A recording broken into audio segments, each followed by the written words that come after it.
This is Texans TV.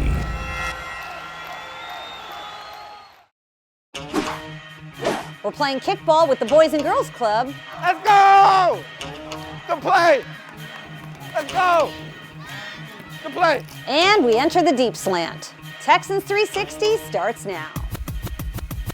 We are ready to rock in Houston. Rock and roll! Hey, greatness today, man. Touchdown, Texans! I got cleats for all y'all.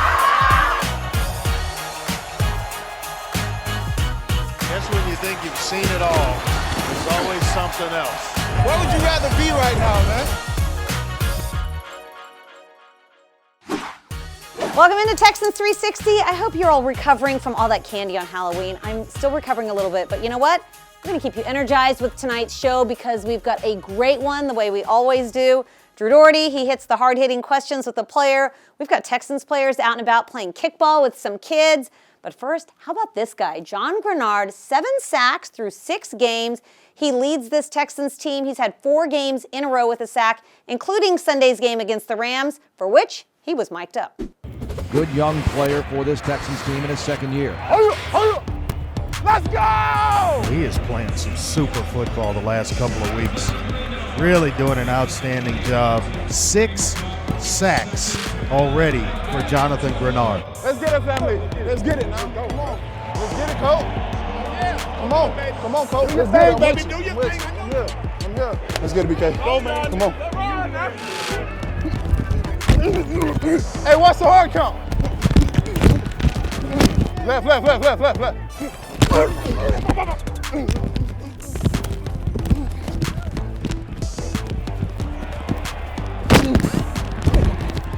Fakes the handoff, throws right side, knocked down by Jon Greenard.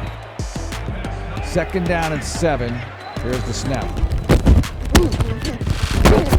Sacked by Jon Greenard, his 7th of the year. Come on. He leads the league in 24 years old or under players in the sack department. 1st and goal, handoff, Burkhead across the goal line. He's in, touchdown, Houston. Trust it, baby. We trust you, we with you. Come on. Hell of a drive, Rex. Hell of a drive, boy. Mills takes the snap. Mills throwing to the end zone. It's caught by Brevin Jordan. Touchdown, Houston. Rev! The rookie quarterback throws to the rookie tight end. First one, man. First and many. Hey, boy, make sure you get that ball, boy. Make sure you get that ball, boy. Congrats, boy. I got you. Yeah, I got you. Thank you so much. 100, bro. Appreciate it, bro. There you go. You have a good one. Appreciate it. How y'all doing? What's up? Y'all want to pick? Want to pick? Come on. Second pick real quick. I'm up here. That's the pick. Y'all have a good one. Hey, you want to pick? Come on. Hey, I appreciate y'all, man. Let's see if Greenard can keep that sack streak going. The Texans are on the road. They're at Miami this weekend. I had a chance to catch up with Marcel Louis-Jacques. He's the ESPN reporter. He covers the Dolphins beat. Wanted to know what this Dolphins team is all about. It's Enemy Sidelines presented by Microsoft. My guest this week, Marcel Louis-Jacques. He is the Miami Dolphins reporter for ESPN NFL Nation. Marcel, so glad to have you on this week. It's been a crazy week. The NFL deadline has come and gone, and I think these are the two teams that are kind of relieved it's over, even though the outcome may not be what everybody wanted. So I know the GM there for the Dolphins spoke today. What can you tell us about the trade from that side of the building? Yeah, Greer did not directly mention Deshaun Watson's name. I'm not sure if he's allowed to or not, but he was directly asked about the possibility of trading for Watson. And he said that, anytime a player who's considered one of the top at his position is available, that they're going to go for it. We are basically in an intermission of what's been a really, really long and drawn out movie or play, whatever drama that we want to call this. And I think it's going to restart once again as soon as this season is over. Yeah, and with Tua missing the games with the rib injury, and now that he's back, what can you tell us about how he looks since he's returned, and how much of his performance this year could be placed on the quarterback's shoulders as opposed to other factors that go on with the offense, O-line, et cetera? Well, he wasn't great per se against Buffalo, but those 2 games before that were the 2 best statistical games of his career, completing 75% of his passes. He had a 6 touchdown to 3 interception ratio. I thought he was playing great football, and it does kind of bring the question about that. Okay, here he is playing the best football of his career, and they still were not able to beat the Jaguars or the Falcons. But that's not solely on his shoulders. This is also a defense that's ranks in the bottom, we'll call it bottom fourth in the league in yards allowed per game, in scoring, in third down defense, in red zone defense. I mean, there's not really a lot that they're doing well on that side of the ball. And that's a massive concern because that was supposed to be this team's strength entering the season. So I think that Tua deserves his share of the blame for sure. He's thrown some pretty back-breaking interceptions over the past 3 weeks, but he has not been the most prevalent issue on this team. That is still their struggles on the defensive side of the ball and their struggles in pass blocking. I mean, they are, according to our pass block win rate, they're the worst pass blocking team in the NFL, and they are not blitzed very often. So it's kind of there's a lot of things that I think they could use those picks to improve this team. And I think that Tua could be the guy who takes them to the next level once the pieces around him are settled. All right, well, looking forward to it, Marcel. Appreciate the time. Glad the trade deadline's behind us. We can focus on football again. Appreciate it as always, and looking forward to seeing you on Sunday. Get to know more about Charlie Haack. That's coming up next on Texans 360.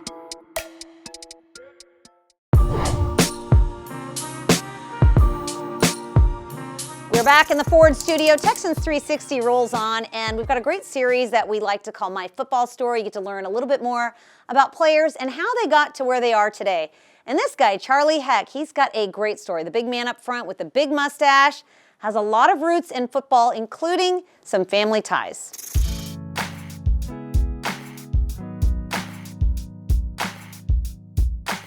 Well, I moved around a little bit. Right now, my family lives in Kansas City, and previously before that, I was living in Jacksonville, Florida.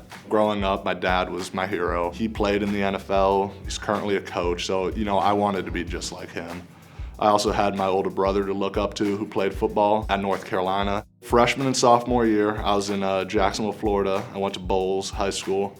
And going into my junior year, I moved to Kansas City and played for Rockhurst my last 2 years. That move was big for me because in Florida, I was a little undersized. I was playing linebacker, and then I moved to Kansas City and made the switch to tight end.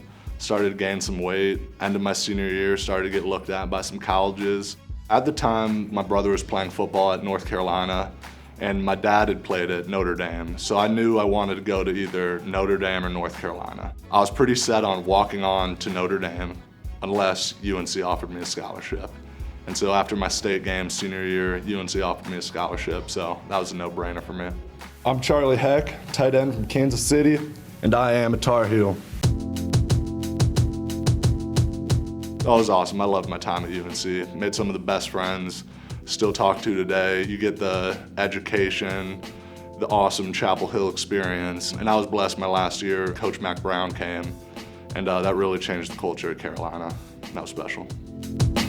I knew I always wanted to play football. It didn't seem really realistic until I got that first scholarship from North Carolina.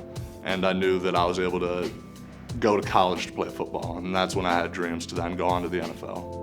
Charlie Haack is off the board, the tackle out of North Carolina. I got the call when I was down in my basement playing ping pong. I remember because we were on the game point against my friend, and he got spared because I got the call. So I ran upstairs. My sisters were screaming. I could barely hear anything. My dad was in the other room. So, it was really special. We all got together. It was really cool that he was able to experience that too, because we thought he might have to be in the office, but he was able to be home that day. It really is a dream come true.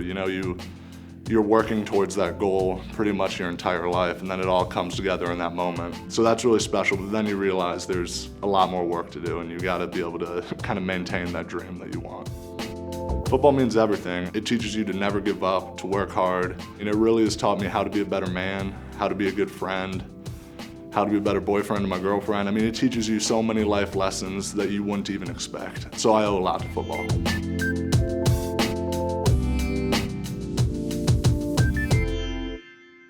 Charlie Haack holding it down on the right side of that O-line, along with Brevin Jordan, who got his first NFL action. I had a chance to sit down with them in this week's Deep Slant.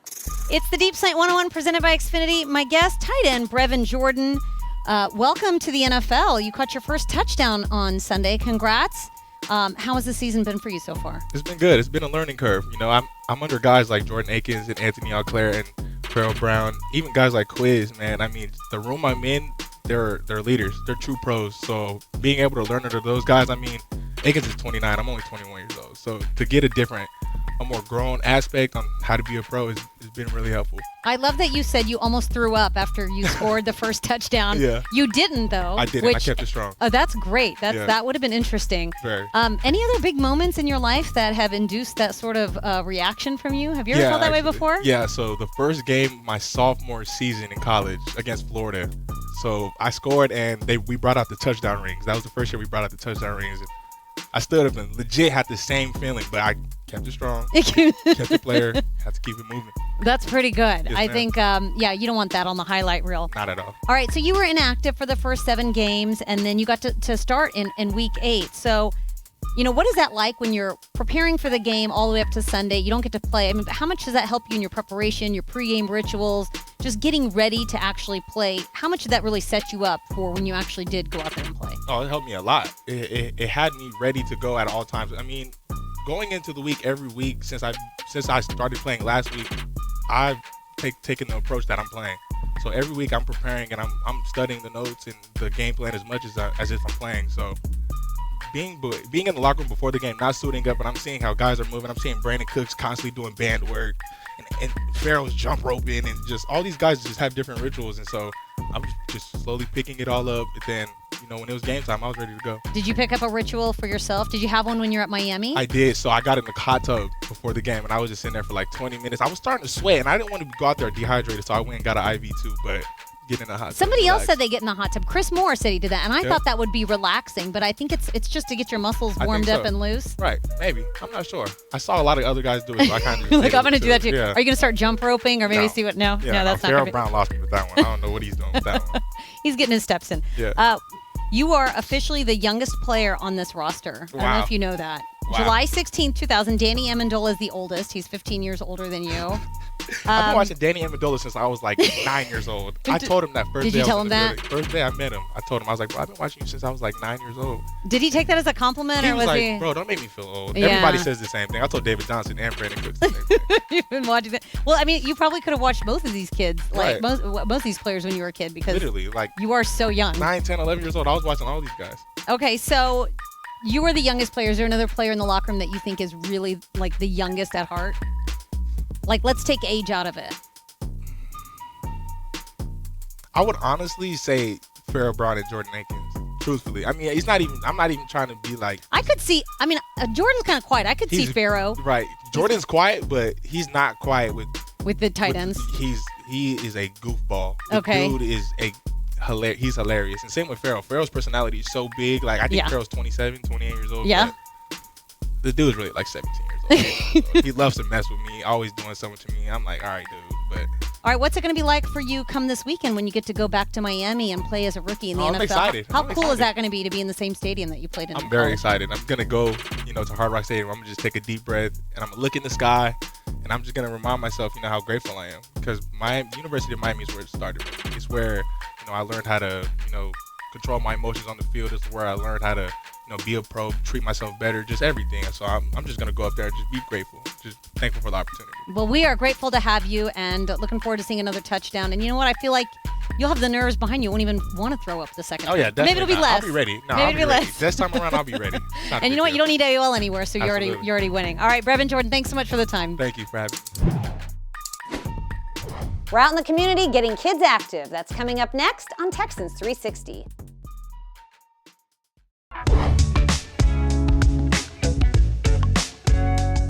Welcome back to the Ford Studio. We're bringing you the fire content the way that we always do. And Drew Doherty, he asked the hard-hitting questions. This week, no exception. It's time for a Drew's Dozen with linebacker Kamu Grugier-Hill. And Kamu, first things first, what's going on here? This scares me, man. I am scared looking at this. Oh, my God. Is that an octopus? Yeah, is that a it's squid? Octopus, yeah. So how did this all... Give me the entire my story. My brother is like a professional spear fisherman for like the last 20 years. Like he's anything in the water. This guy can fishing, spear fishing, whatever it is. He's getting it all. So we'll just be at the beach and he'll just randomly like grab an octopus or grab whatever, and he can go out. We'll be at the beach and he'll be like, I'm gonna go grab some fish, and we'll be back in like 30 minutes. And he'll come back with like all this fish. He'll just cut up right there, and we'll have like fresh sushi around the beach. He's pretty special. But yeah, so that picture's hilarious. Now, not to make this interview about your brother, but I'm very intrigued now. Does he bring his own spear with him? Yeah, he has. I mean, he has it all. It's a whole deal. Really, really cool honor for you at your alma mater, Eastern Illinois. Oh, yeah. Your picture and the years you played there, and you're in a Texans uniform, is up there next to other alumni, next to Mike Shanahan, Hall of Famer, or should be in the Hall of Fame if he's not. Sean Payton, and then further down you got Tony Romo, Jimmy Garoppolo, some others. What was that like seeing that? That's got to be really, really cool. It was really special. So me going to a small school, it just, ever since I left, I just never really thought too much about it. Obviously loved my college experience, loved playing football there. It's all I knew. But, once I got in the league and stuff, I never had a chance to get back, and I just kind of been doing my thing. And so it was literally, I'm in meetings one day and I get a text from like 3 different guys with that picture. And it was one of those things where it didn't hit you until I'm like, wow, it's just a really special moment. I was really honored to have that and be a part of that. So you got 3 random texts from old friends. Was there ever anything formal, like someone call you from the school? Not really. No, not really. That's why I was kind of like, whoa, hey, let's do it. That's not bad. That's not a bad way to get a little pick-me-up in a meeting, is it? Yeah, exactly. So you're pretty good at spike ball. First of all, explain what spike ball is. It sounds much more dangerous than it actually is. No. Spike ball is basically there's a little net, and it's like a variation of volleyball, and I guess it's Foursquare kind of? Yeah, it's like Foursquare and volleyball kind of wrapped in one. It's a big thing. There's full-on tournaments. It's fun. It's all over the world now. It's Sure. awesome. Yeah. Back home though, we only play it on the beach, which is another level. But because you can dive. You can dive. There's guys. sand. I've seen videos. The guys are selling out on grass. I haven't done that one, but it's a real thing. You've got, you got to protect some things. You can't just be diving around. That's your body, your livelihood in a lot of ways. Yeah, you so can't sand is definitely more sand is cool. Yeah. No problem there. But but I take recreational games very seriously. What other recreational games are you great at? We go racquetball, big racquetball. Really? So, yeah, spike ball. We actually got into pickleball. Pickleball is that's getting really popular. Yeah, we're playing pickleball a lot this summer. Really, anything. I'm taking it serious. Racquetball, I'm guessing is an off-season thing, maybe? Oh, yeah. None of this is happening in season. This has been Kamu Grugier-Hill. Hey, thanks so much for the time. Best of luck to you. Awesome, we always man. enjoy doing this with you. Thank you. Appreciate it. Great stuff as always. Another great thing. Love seeing the players out and about in the community. This week, no different, as the players showed the importance to kids of getting active for 60 minutes a day. A lot of our players playing some kickball with the Boys and Girls Club, and wide receiver Nico Collins was mic'd up for it. Travis Johnson here at the Boys and Girls Club, Texans Ambassador. I'm hanging out with all these great kids, man. We're giving back, man, part of Texas Children's Hospitals with the Houston Texans, the Play 60 Foundation. It is going to be a wonderful time with a few of my friends from the Texans and Toro included, and watch them play kickball for as long as we can get a game in. Yeah, let's go.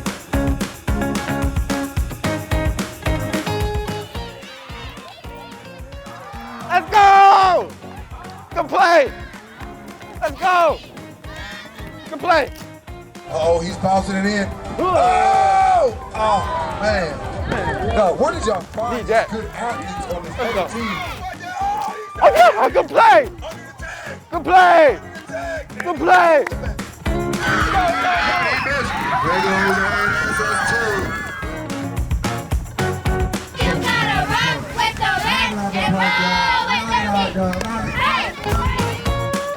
We're out here with the Boys and Girls Club, getting them healthy, playing some kickball, staying active and having a great time, man.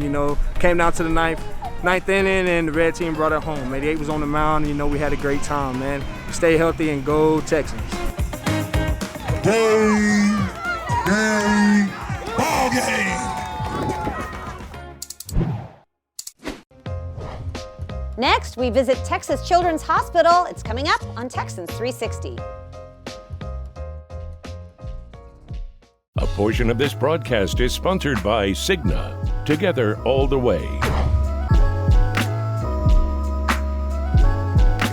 We've got one final segment of Texans 360, and seeing players out and about in the community is always fun, especially when they make visits to the Texas Children's Hospital, visiting kids and bringing smiles to their faces. With COVID, Things were a little bit challenging, but you know what? A little bit of creativity never stopped anyone. Texans players still out there putting smiles on kids' faces. Check it out.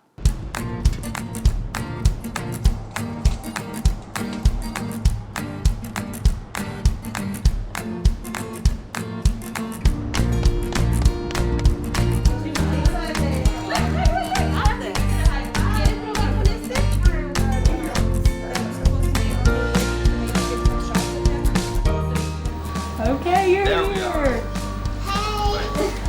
Hi, how are you doing? Good. We went to the Children's Hospital today. It was a crazy experience. I was like on a robot. They had my jersey, and then there was like an iPad with my face on it. We were just going room to room, talking to some kids, and just trying to enlighten their day a little bit. What's up, my man? How you doing? What's your name? I always want to go, to especially the Children's Hospital. That's like important to me because I can't even imagine what those families and those kids and those parents are going through. But with COVID, you can't always do that. I just love the faces of the kids when I first got in there. They're like, some of them are like shell shocked, and then some of them are just so excited. I was just so happy to be able to make them smile. To some of these kids, they look up to us, and these families. So to be able to encourage these kids was important for me.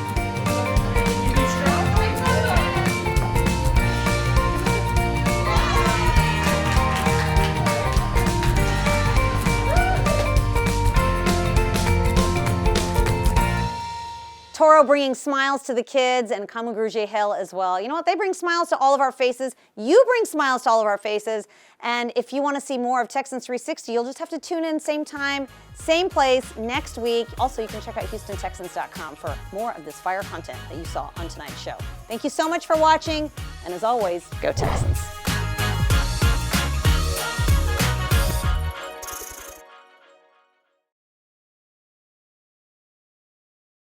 Thanks for watching, and go Texans! Like, subscribe, and ring the bell for new content.